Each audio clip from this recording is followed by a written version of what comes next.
Muchas gracias, señor ministro. Por razones de exposición, tanto metodológicas como para que los señores senadores puedan preguntar con el panorama más ampliamente abarcativo posible, hemos acordado con los expositores que van a exponer los tres primero para luego abrir el escenario de las preguntas. Tiene la palabra la señora secretaria de Energía.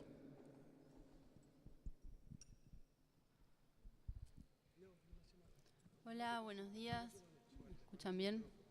Buenos días. Bueno, es un honor para mí estar acá, teniendo la oportunidad de venir a explicar en la medida de nuestras capacidades el espíritu de la ley, los conceptos que se encuentran detrás de cada uno de los puntos definidos en los artículos.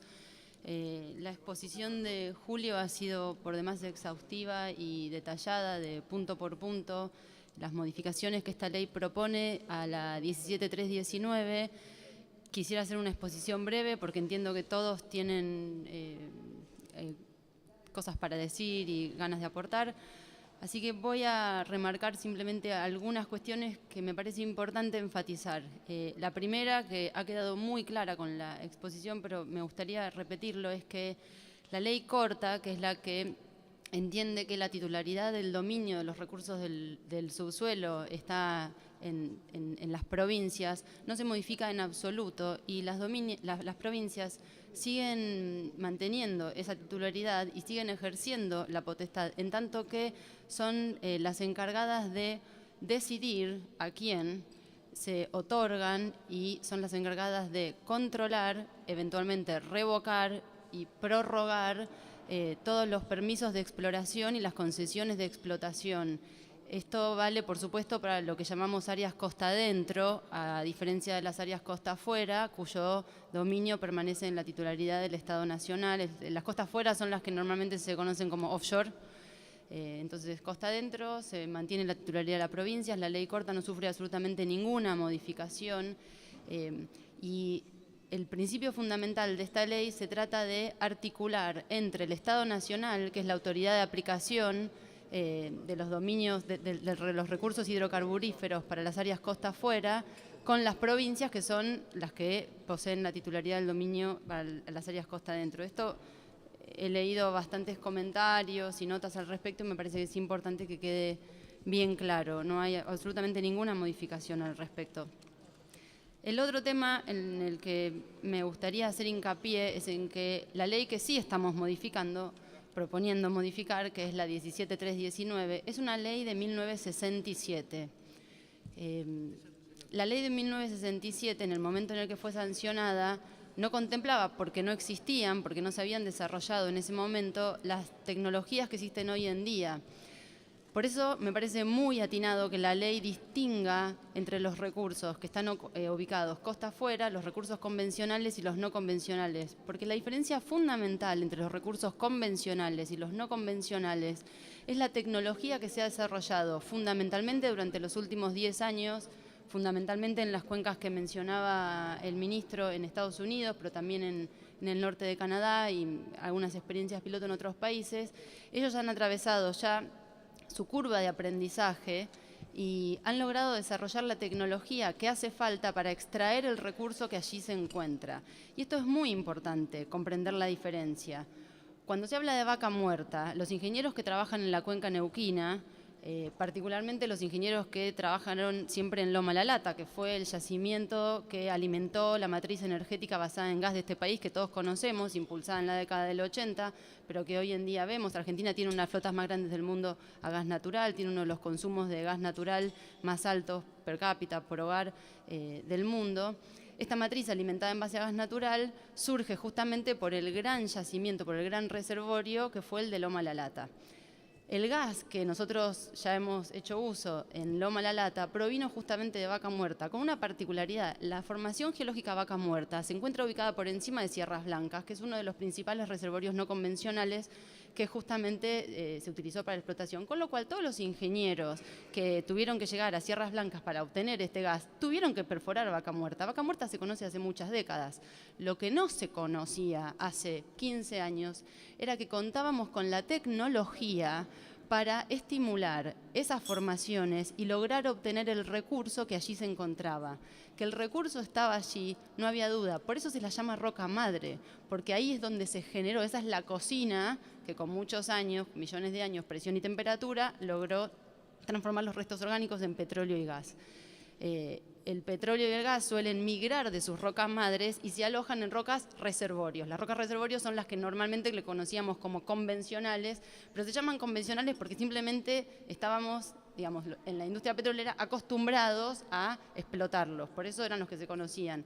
De todos modos, la definición de no convencional depende muy fuertemente de que uno cuente con la tecnología extractiva y con el conocimiento de la roca.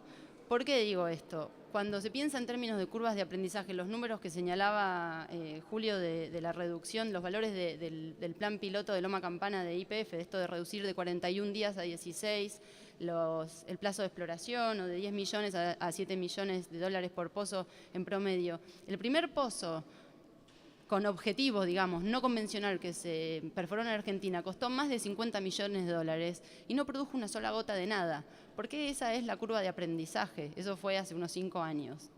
¿Se entiende entonces? Por un lado, es muy importante entender la naturaleza de la extracción no convencional y otorgarle diferencias tanto en la exploración como en la explotación. En la exploración, porque cuando uno explora un objetivo no convencional, la naturaleza del riesgo exploratorio es diferente.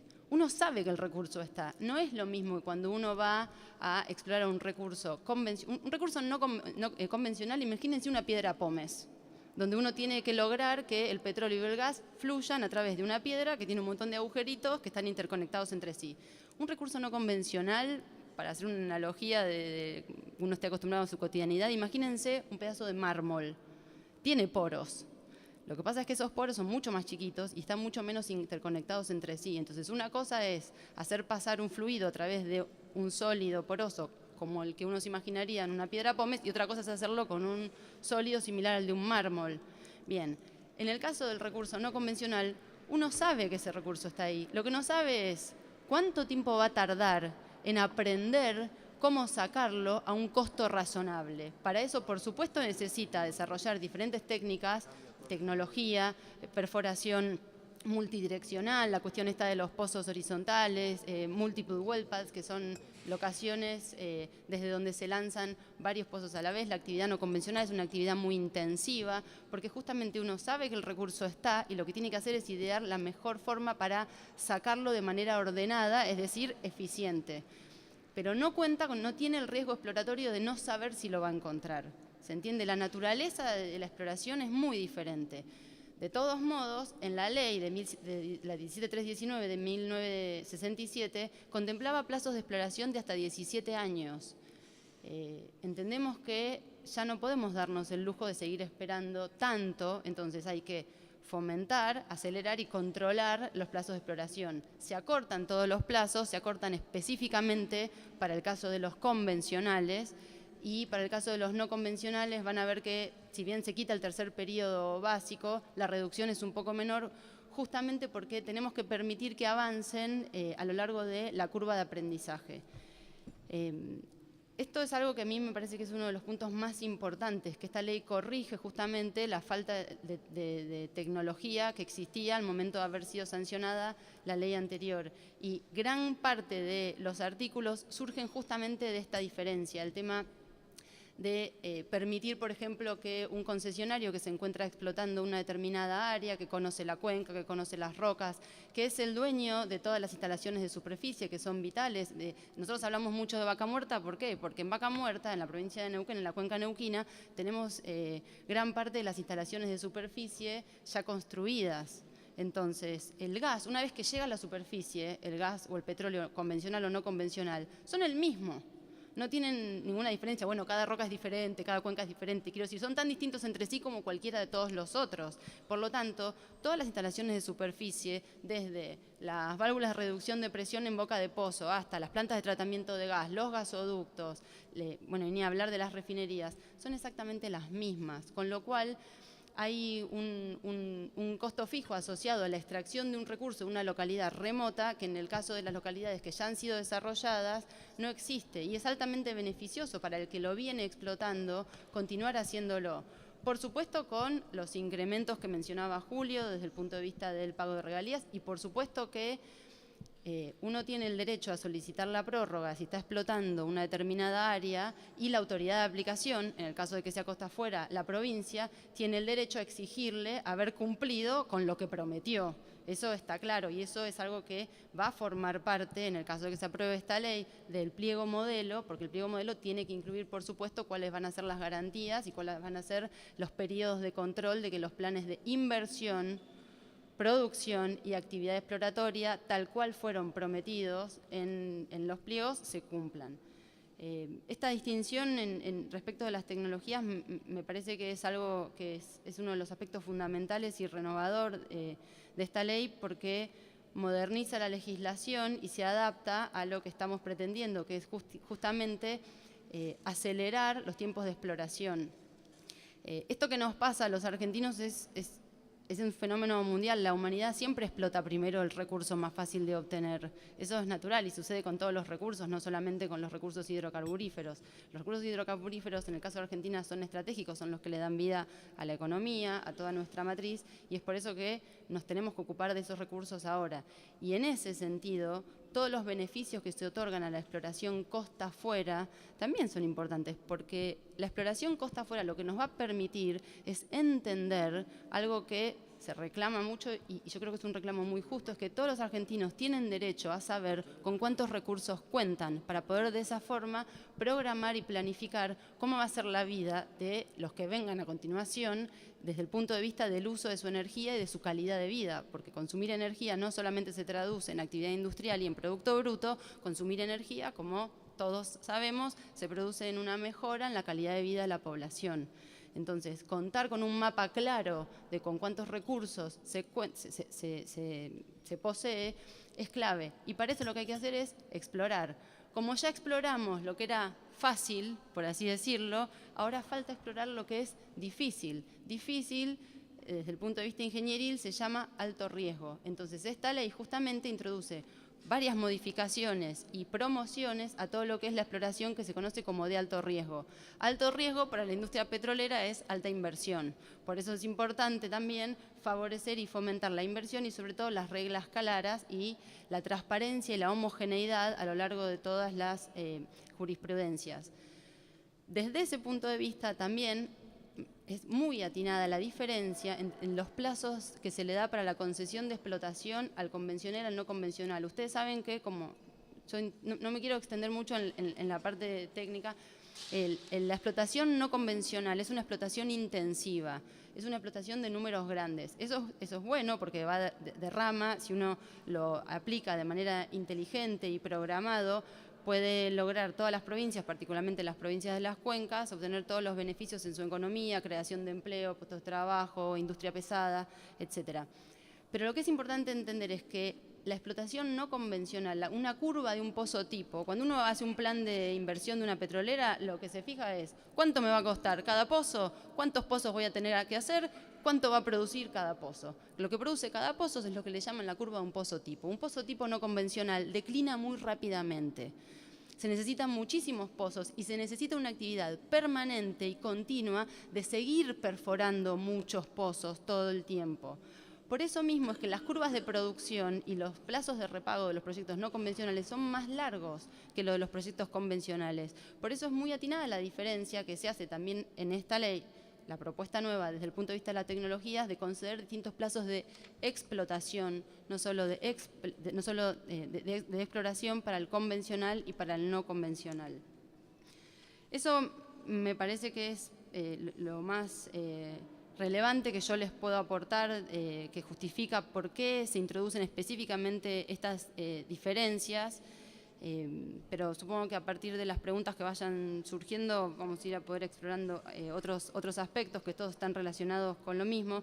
Cuando se habla de recuperación terciaria estamos hablando de nuevo de lo mismo, mayor inversión, mayor riesgo, es más caro extraer ese recurso.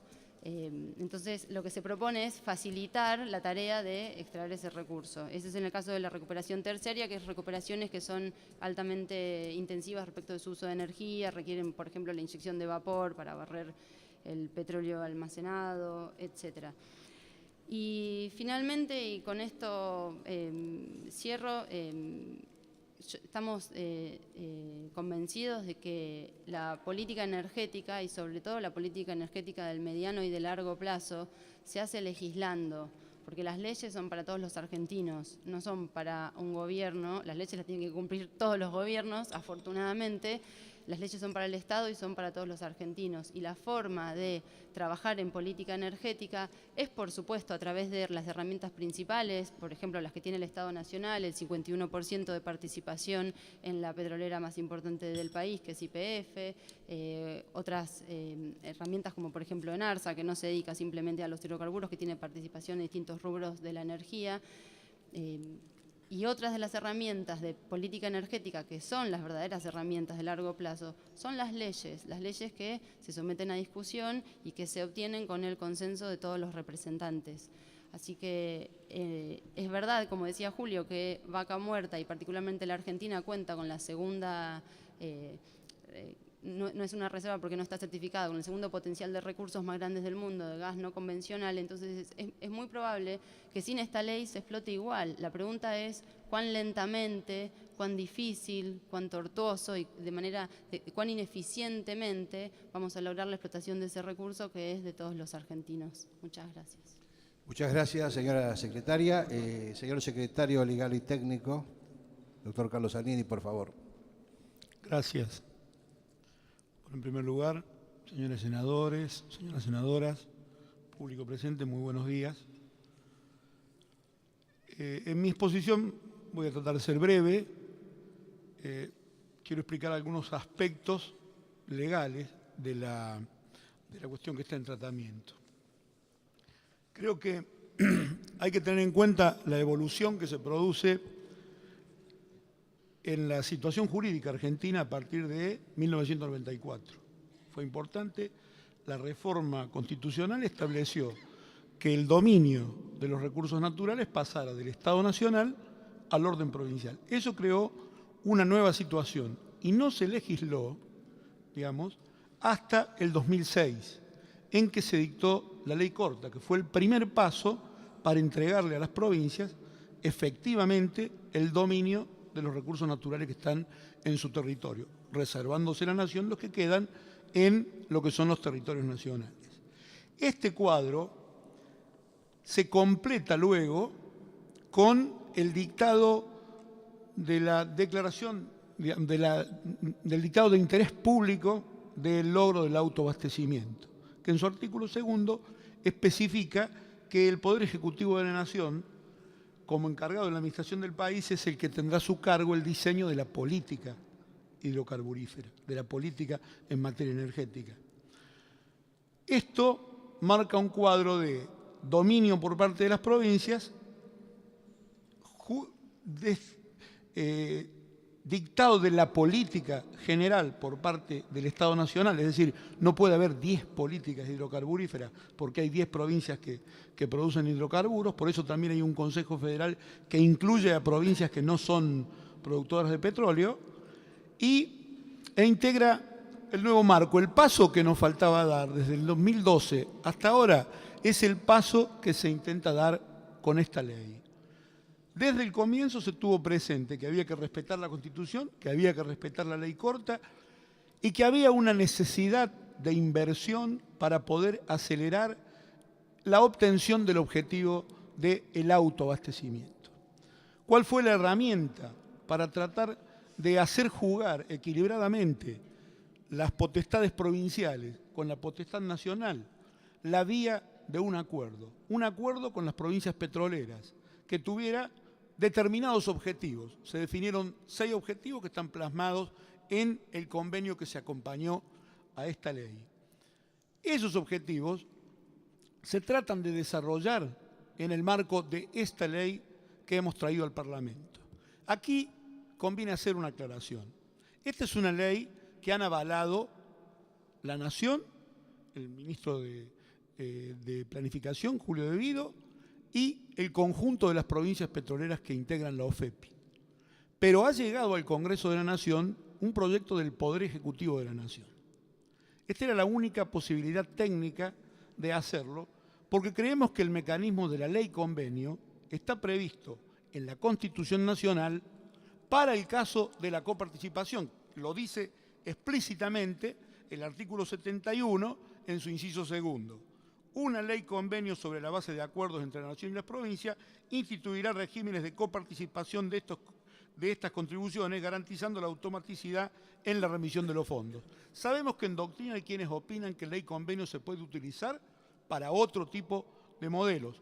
Yo creo que el modelo ley convenio, por su rigidez en protección de las provincias, no es conveniente utilizarlo para cualquier tipo de convenio. Primero, porque no está en la Constitución previsto para otra cosa que no sea la coparticipación. Y segundo, porque en el tercer párrafo del inciso segundo especifica la Constitución una serie de limitaciones que tiene el modelo de ley convenio.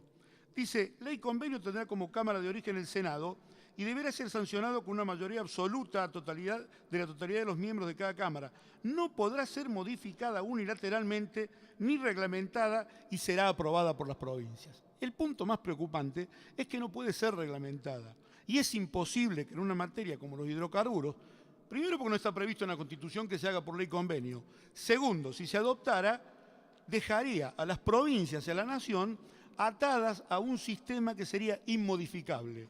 De modo que lo que se ha buscado es un camino intermedio. Discusión con las provincias, acuerdo con los gobernadores y tratamiento como corresponde en el Senado para que sea una ley común, una ley que ejerce potestades que tiene delegada las provincias en la Nación. El dictado de los códigos, el Código de Minería, hidrocarburos como parte del Código de Minería. Estamos como integrando la temática del Código de Minería, sabemos que la ley está fuera del Código de Minería. Aclarada esa circunstancia de que no estamos frente a una ley convenio, se discutió con los gobernadores para lograr un modelo que fuera, primero, que acelerara las inversiones para acelerar la obtención del objetivo del autoabastecimiento. Sin invertir no hay posibilidad ninguna de autoabastecimiento. Entonces, lo primero que se hace, se acuerda un régimen de promoción y no se inventa un régimen de promoción. Se utiliza un régimen que está aplicándose exitosamente en la Argentina, el del 929 y los diversos proyectos para Gas Plus. Es decir, tomamos modelos que están en ejecución en la Argentina y los incluimos en la ley de hidrocarburos. Por eso esta ley no toca en ninguno de sus 32 artículos la ley corta, ni la desdice.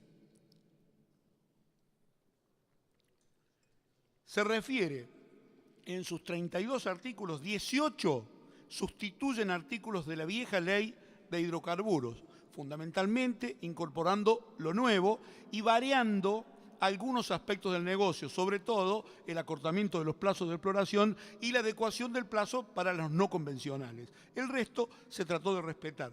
¿Cuál fue la idea que impera detrás de esto? Hay mucha jurisprudencia, ha habido mucha discusión entre provincias y nación por el tema regalías, por ejemplo, y se ha adoptado la vía de la menor modificación o sustitución de la ley de hidrocarburos y la adopción de los criterios jurisprudenciales que están vigentes hoy en la Argentina. No van a encontrar una cosa que se aparte de este concepto.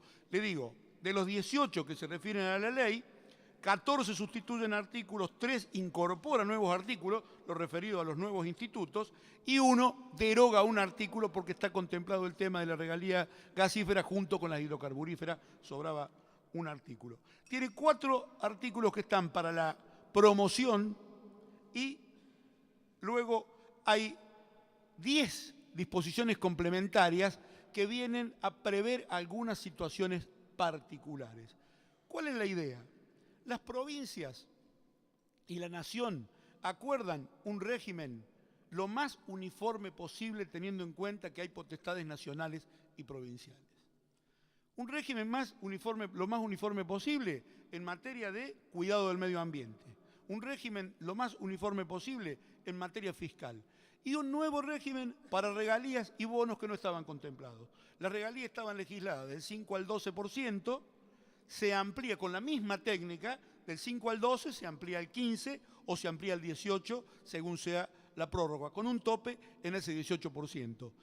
Se especifica un bono de ingreso, que es el que tiene una relación, su valor, con la inversión y también una relación con lo que es el efectivo, el permiso que está prorrogando, y entonces creo que se da un juego de ganar y ganar. Las provincias ponen lo que pueden poner, no limitan ninguna de su autoridad y siguen siendo la autoridad de aplicación y son las que van a otorgar las concesiones, las que van a dejar sin efecto, las que van a otorgar las prórrogas, las que las pueden dejar sin efecto en función de que no existen, porque a diferencia de la vieja ley, para la prórroga tienen que cumplirse condiciones más ligadas a la inversión. Toda la materia de promover la inversión y priorizar la inversión, como pensando cada peso que se invierte en un pozo petrolero va a ser un peso menos que en algún momento vamos a dejar de pagar al exterior para importar hidrocarburos. De modo que no nos alcanzan nuestros propios pesos, queremos que vengan otros a invertir y le damos derechos. Las provincias le dan un régimen estable y uniforme. La nación pone lo que puede poner en materia de disponibilidad del hidrocarburo, efectivizando la política petrolera, y en materia de disponibilidad de las divisas, además de quitarle derechos a la importación de equipos y favorecerlos con lo que pueda ser del orden nacional. Es decir, no hay detrimento para las facultades provinciales, hay un aporte nacional, un esfuerzo de todo el país para ayudar a acelerar la inversión en las provincias petroleras, y las provincias petroleras se favorecen por ese régimen que van a tener sus empresas, con más la mayor actividad que van a tener en sus propias provincias, con el agregado de que se establece que el inversor tendrá que destinar también por responsabilidad social una parte también de inversión, y el Estado Nacional contribuirá para mejora de la infraestructura. De modo que el cuadro general es ventajoso para todos. El país dejaría de pagar para importar, las provincias tendrían más actividad y el petróleo lo produciríamos al interior del país con más trabajo para los argentinos. Por eso, digamos, en la ley no hay que olvidar estas cualidades de los objetivos buscados que están vistas en todas las modificaciones. ¿Por qué? Ahí vamos a encontrar respuesta a los por qué de acortar el plazo de exploración, porque no queremos que haya una especulación inmobiliaria o de cualquier tipo, esperando que la reserva cambie, que cambie el valor internacional del petróleo, no. Para que se acelere y rápidamente se concluya la tarea exploratoria y se llegue lo más corto posible a la explotación. La explotación está favorecida y entonces quien invierta en Argentina, está visto, digamos, esto históricamente, la discusión argentina giró, primero, si tenían que ser compañías nacionales o no, y por eso se crea YPF, cuando el peronismo intenta traer capitales internacionales a que se exploten. Desde el radicalismo se le dice, no, solo se puede explotar con fondos nacionales. Es todo el libro que escribió Frondizi. Cuando él llega al gobierno se da cuenta que no puede explotarlo con los fondos nacionales solamente, abre al exterior, lo hace de manera directa, el radicalismo le nulifica los contratos, y esto sigue siendo la historia. Esta ley es hija de aquellos conflictos, la que estamos modificando ahora nosotros. Nosotros partimos de la base de que solo YPF no va a poder, solo las provincias no van a poder. De un modo asociado, las provincias y la nación en la propiedad de YPF, de un modo asociado, el resto de las empresas petroleras e YPF, con los suficientes incentivos, van a poder darle un nivel de inversión del tamaño que necesita Vaca Muerta para que se pueda acelerar el plazo del autoabastecimiento, que también está fijado en la ley. Es decir, esta ley, resumiendo, viene a completar el círculo legislativo que nace en 1994 con la entrega del dominio de los hidrocarburos a las provincias, y viene a modernizar para adecuarlo a las nuevas técnicas y permitir que la potestad de las provincias se siga ejerciendo. Y como una garantía para la competitividad, se habla en el texto de establecer un pliego tipo, modelo, acordado entre las provincias y la nación, que va a ser el pliego que va a aplicar cada provincia cuando ejerza su potestad de otorgar concesiones. Esa discusión no puede estar en la ley porque discutir completamente un pliego en la ley sería de nunca acabar. Es un trabajo para la Comisión de Planificación de la Inversión para el logro del autoabastecimiento y las provincias. En ese marco se acordará y se establecerá el pliego. Y la Secretaría de Energía continuará con sus potestades de regulación, de reglamentación, para facilitar la actividad que las provincias tengan en el ejercicio de sus facultades. La Nación, a la vez, hay un ejemplo en esta legislación de reciprocidad. Las provincias convienen en no otorgar nuevas reservas. Se dejan a salvo las reservas que ya cuentan con contrato para no alterar los contratos que están vigentes. Las provincias se acuerdan no otorgar nuevas reservas y en reciprocidad el Estado Nacional revierte las reservas que tenía otorgadas a ENARSA para que sea la Secretaría la que las licite en el marco de los convenios que se va del pliego licitatorio que se va a acordar con las provincias. Es decir, yo creo que es un juego en donde tratamos de que todos ganen, nación y provincias, para que se acelere la inversión en materia hidrocarburífera, haya un régimen estable y se obtenga lo antes posible el autoabastecimiento. Muchas gracias.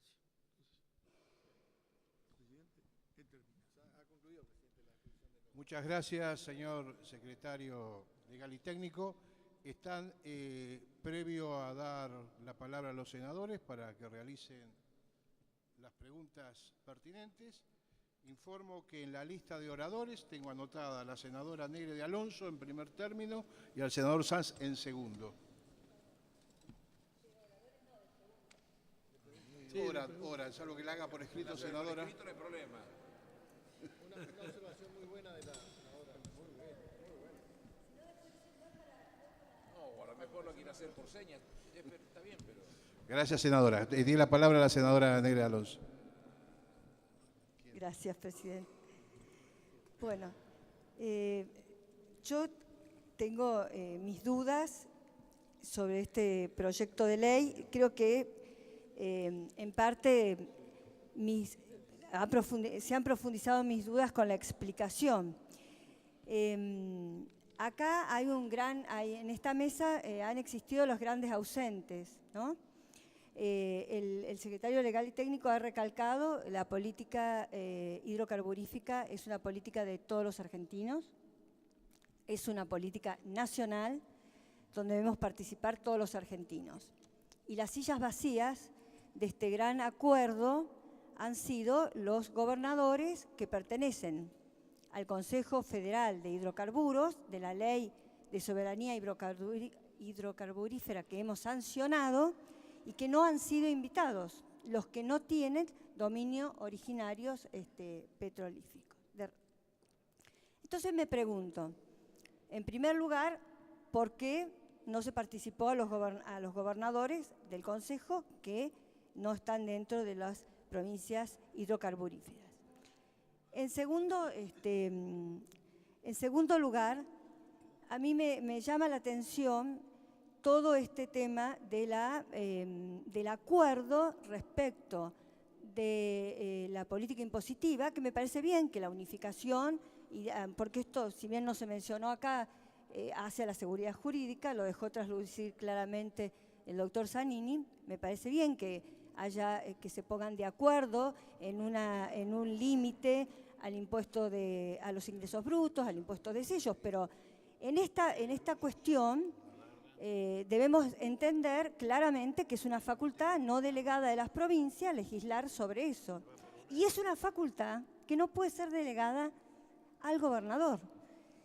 Entonces me pregunto si los gobernadores, para firmar este acuerdo, acá el senador Sanz habló de que, si bien no se dice que se debe ratificar, constitucionalmente debe ser ratificado, me pregunto si los gobernadores que firmaron, se lo preguntaremos a la tarde, de todos modos, tenían la facultad para hacer este acuerdo de cada una de sus legislaturas. Y la tercera cuestión es con respecto a la Secretaría de Energía, que fue muy clara, por lo menos los que no somos especialistas en el tema en esto.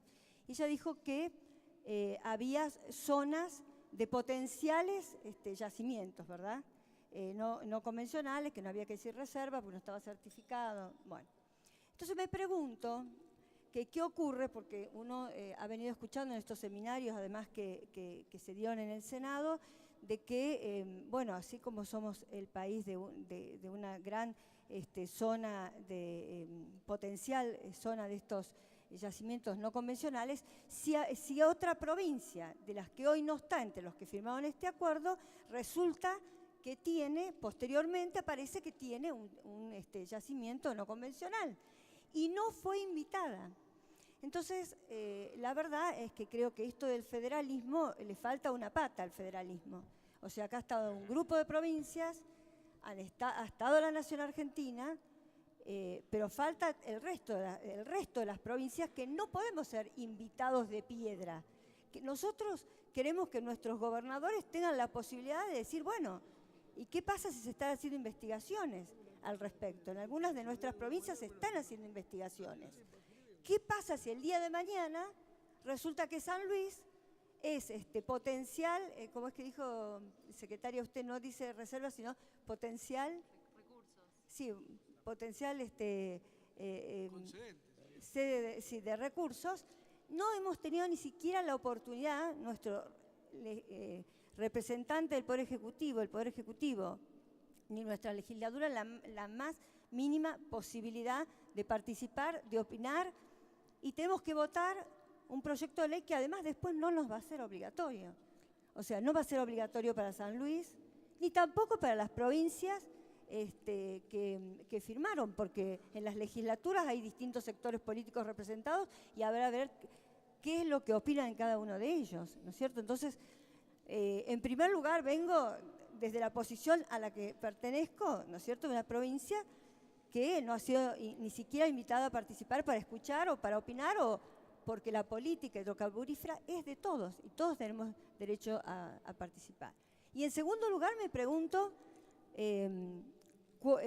digamos, ¿cuál es la facultad que los gobernadores han tenido para firmar este acuerdo sin pasar? Es más, he leído algunas declaraciones de algún gobernador que ha dicho ni siquiera lo voy a pasar por la legislatura local, pero bueno, no quiero ingresar en temas que hacen a otra provincia que no es la misma.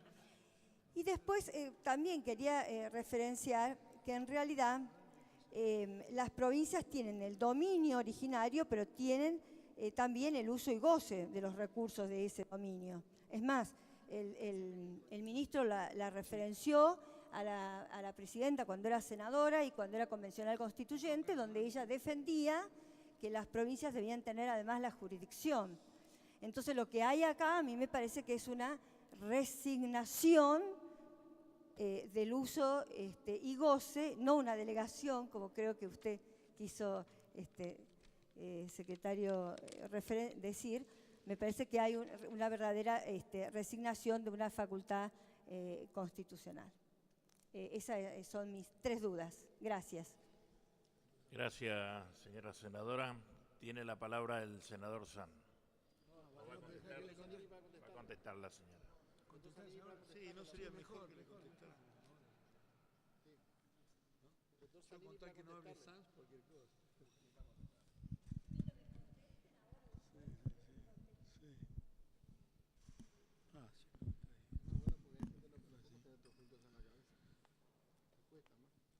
Primero, me parece que es un tema muy interesante, que tenemos 10 provincias que producen petróleo y el resto no produce petróleo. Pero creo que la respuesta está en el sistema institucional de la Argentina. No hay cesión de jurisdicción por parte de las provincias, pero hay una colaboración. La política tiene que ser fijada por el Poder Ejecutivo Nacional y el Poder Ejecutivo Nacional, al actuar ahí, actúa, digámoslo, en nombre de todos los gobernadores. Y cuando se dicta esta ley, las provincias que no tienen petróleo forman parte del Senado, de modo que tienen aquí su palabra. Este es el ámbito natural de su palabra. No sería necesario que los gobernadores de provincia firmaran un convenio para ver. Puede ser un motivo de discusión dentro del Consejo Federal. Puede allí exponerse, instar que se reúna y poner allí la posición respecto de lo que debe ser la política petrolera, y quien ejerza la presidencia del Consejo y el Poder Ejecutivo de ese momento dirá si aplica lo que quiere esa provincia o si aplica lo que le parece que es lo que mejor representa el interés del conjunto. Es decir, yo creo que es conveniente escucharla siempre, y en todo caso me parece que la crítica no está referida ni al proyecto de ley ni a nuestra presencia aquí, que venimos a aplicarle a todas las provincias, sino a la actividad de la comisión. La comisión puede traer gobernadores que tengan o que no tengan. El acuerdo es materia de los que tienen interés en el tema, y sería muy fácil, si en San Luis apareciera petróleo, integrarse a los FEPI. No creo que los gobernadores vayan a rechazar la presencia de un nuevo miembro. Y no hay necesidad de adhesión casualmente, porque rige para todo el país, porque va a ser una ley nacional la ley de hidrocarburos, modificada, como lo es actualmente. Sí. Micrófono para la senadora, por favor. Por la versión taquigráfica. No, a lo mejor me interpretó mal, Seguramente. secretario. Sí, No, yo digo con respecto al tema impositivo local.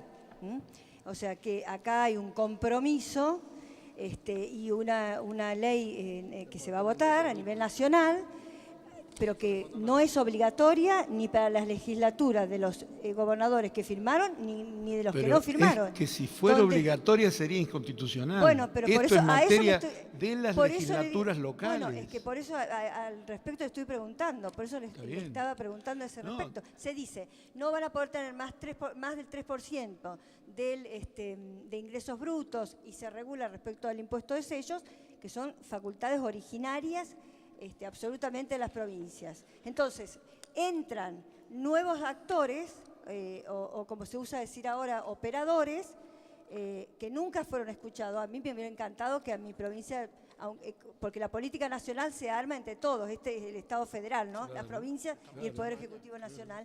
Me hubiera encantado que se los escuchara, por lo menos a mí como representante de San Luis, a mi provincia.